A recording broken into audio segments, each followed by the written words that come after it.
আসসালামু আলাইকুম এভরিওয়ান, কেমন আছো সবাই? আশা করি অনেক ভালো আছো। আলহামদুলিল্লাহ, আমিও অনেক ভালো আছি। অনেকদিন পর আজকে একটা লং ভিডিও নিয়ে আসলাম, শেষ পর্যন্ত দেখতে থাকো, আশা করি ভালো লাগবে। তো এদিকে আমাদের ফারাজ রেডি হচ্ছে আর এদিকে আমাদের ফারানা পুরো রেডি হয়ে গেছে। এখন হচ্ছে আমরা দুই বোন রেডি হব, ওইদিকে আমার আম্মু রেডি হচ্ছে।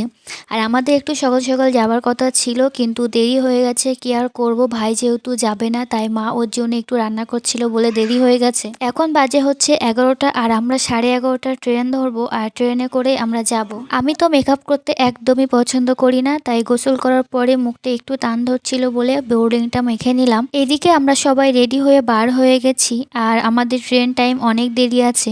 তো রাস্তায় আসার পরে আমরা সাথে সাথে অটো পেয়ে গেছি, তাই অটোতে উঠে গেছি। তারপর অটোতে বেশ 7 থেকে 8 মিনিট থাকার পরে আমরা স্টেশনে চলে এসেছি। একটু শুধু সামনে হেঁটে যেতে হবে, তাই আমরা এখানে হেঁটে যাচ্ছি। আর আমার ক্যামেরাম্যান আমার বোন হয়েছে। আজকে আমি ওকে বলেছি যে তুই আমার সারা দিন ভিডিও করে দিবি, তাই সে ভিডিও করে দিচ্ছে। আমরা তো স্টেশনে অনেক আগে পৌঁছে গেছি, ট্রেন এখনো 25 মিনিট দেরি আছে, তাই বুঝতে পারছিলাম না কি করব। তাই আমি আমাদের ফারাজ একটু খেলা করছিলাম। আমরা এখানে বেশ কিছুক্ষণ দাঁড়িয়ে থাকার পরে দেখলাম আমার যা এসেছে। তো তারপর জায়ের কাছে শুনে দেখলাম ভাইসুরের কোম্পানি থেকে ওদের পিকনিকের ইনভাইট আছে, তাই তারা সেখানে যাবে। এখানে আমরা সবাই মিলে গল্প করে টাইম কাটাচ্ছি, যাতে টাইমটা তাড়াতাড়ি চলে যায় আর ট্রেনটাও তাড়াতাড়ি চলে আসে। এখানে বেশ অনেকক্ষণ ধরে ওয়েট করার পরে দেখলাম শিয়ালদা লোকাল ট্রেনটা যাচ্ছে। আর আজকে না ট্রেনটা অনেক লেটে চলছে, তাই হাসনাবাদ লোকাল ট্রেনটা আসতে দেরি করছে। তারপর অবশেষে আমাদের হাসনাবাদ লোকাল ট্রেনটা চলে এসেছে। আর আজকে ট্রেনটা অনেক লেট করেছে, যেহেতু আমাদের দেরি হয়ে গেছে তারপরেও ট্রেনটা অনেক লেট করেছে, তাই আমাদের মামার বাড়ি যেতে আরও দেরি হয়ে যাবে। তো কি আর করবো বলো, ট্রেন লেট করলে তো আমাদের দোষ না। তারপর আমরা ট্রেনে উঠে গেছি।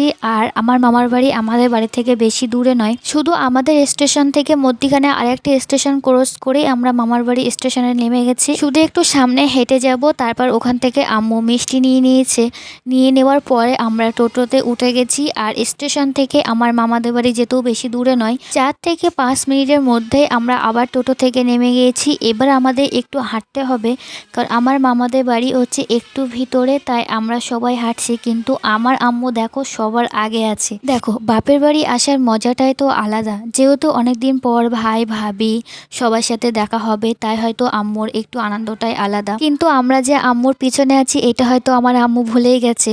তো কিছুক্ষণ হাঁটাহাঁটি করে আমরা সবাই চলে এসেছি মামার বাড়ি। এখানে আসার পরে আমার প্রথমে চোখ পড়েছে এই যে হানি নাট, যেটা এখন খুব ট্রেনিংয়ে চলছে আর মানুষের এটার প্রতি চাহিদা অনেক বেশি। আমি এটা অনেক ভিডিওতে দেখেছি, কিন্তু কোনোদিন আমি অনলাইনে অর্ডার দিইনি, কারণ আমি ভাবতাম যদি ভালো না হয়। কিন্তু এখানে এসে দেখি আমার মামাতো ভাই এই ব্যবসাটা করে, যেহেতু আমি জানতাম না। কিন্তু তোমরা যদি কেউ এই হানি নাটটা নিতে চাও তাহলে আমাকে অবশ্যই কমেন্ট করতে পারো, আমি তোমাদের পুরো ডিটেলসটা বলে দেবো কিভাবে তোমরা অর্ডার করবে। আমরা সবাই এখানে হানি নাটটা খেয়েছি আর এটা খেতে সত্যি অনেক সুন্দর। আর অনেকগুলো বাদাম দিয়ে এগুলো তৈরি করা হয় আর তার সাথে মধু মিশানো হয়। এই হানি নাটের গুণাগুণটা আমি জানি না, কিন্তু এটা খেতে অসাধারণ। যদি তোমরা কেউ নিতে চাও আমাকে অবশ্যই কমেন্ট করতে পারো, আমি তোমাদেরকে অবশ্যই জানিয়ে দেব। তো এতক্ষণ ছিলাম হচ্ছে আমরা আমার বড় মামা এবং মেজো মামার বাড়িতে। তারপর ওখান থেকে বেরিয়ে আমরা চলে এসেছি আরও 3টে মামার বাড়িতে। আর জানো তো আমার নয় একটা মামা নয়, আমার হচ্ছে 6টা মামা।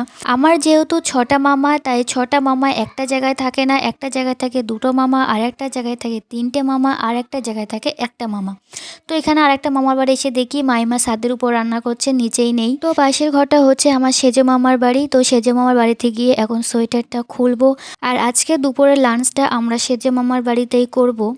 তারপর আমরা নিচেই ফ্রেশ হয়ে ছাদে চলে এসেছি। আর এটা হচ্ছে 2তলার ছাদ। আর এখান থেকে আমার মামার বাড়ি দেখো। আমার মামার বাড়িটা হচ্ছে পুরো গ্রামে আর অনেকটাই ভিতরে, দেখতেই পাচ্ছ চারিদিকে শুধু গাছপালা আর গাছপালা।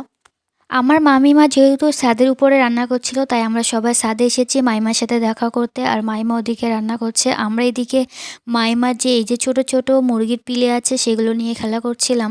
তারপরে আমরা চলে আসলাম দোতলার ঘরে। এখানে আমার মাইমাদের ঘরে কাজ হচ্ছে, এখনো পুরোপুরি রেডি হয়নি, এখনো ঘরগুলোই অনেক কাজ বাকি আছে। তো মাইমা বললো খুব তাড়াতাড়ি নাকি হয়ে যাবে। আর এদিকে আমাদের ফারাজ দেখো এখানে শুয়ে পড়ে খেলা করছে আর আমাদের শাড়ি ধরে টানছে।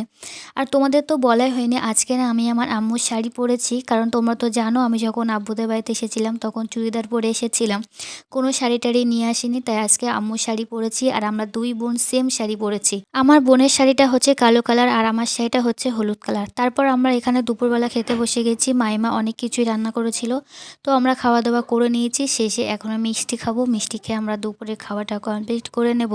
তারপর দুপুরবেলা খাওয়া দাওয়া কমপ্লিট করে বিকেলবেলা চলে এসেছি আমার বড় খালামাদের বাড়িতে। আর তোমাদের তো বলা হয়নি, আমার মামাদের বাড়ির পাশেই থাকে হচ্ছে আমার বড় খালামারা, কিন্তু এখানে এসে আমাদের সাথে খালামার দেখা হয়নি, কারণ বড় খালামা গিয়েছে ছোট খালামাদের বাড়িতে। বড় খালামার বাড়ির পাশে আছে আর একটা মামার বাড়ি, তো সেই মামার বাড়িতে মামা বা মাইমা কেউ বাড়িতে নেই। তো খালাতো ভাবি বাড়িতে ছিল বলে আমাদেরকে চা করে দিয়েছিল, আমরা চা খেয়েছিলাম আর তার পাশাপাশি আচারও খেয়েছিলাম।